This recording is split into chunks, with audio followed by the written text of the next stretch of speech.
Mr. Marfis, beach volleyball is our first Division I sport.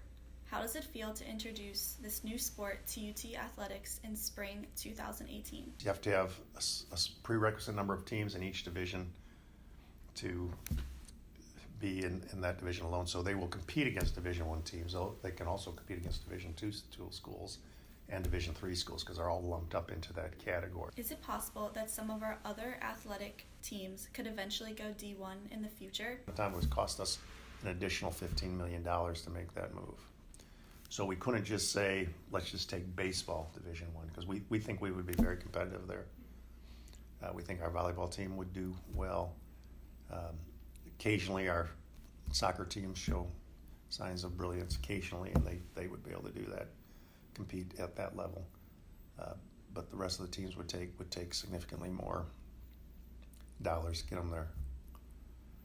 And where does that money come from? Because since we don't have football that would generate that income, the money to make that move would have to come from tuition dollars. What goes into making a division for sports? If you want to become a Division I school, you have to provide funding, you have to have a certain number of sports, which we have. You have to have 7 sports for men, 7 for women, a minimum of. But then you also have to scholarship those to 80% of the maximum. And then you have to meet some other criteria with personnel.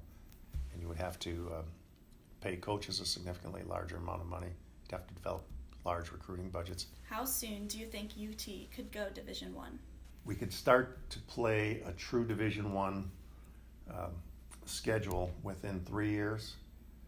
We would have to play it within 3 years, but we wouldn't be eligible to compete in championships for 6 years. Do you think UT is a prime place for Division I sports? I think Division I is probably somewhere in our future.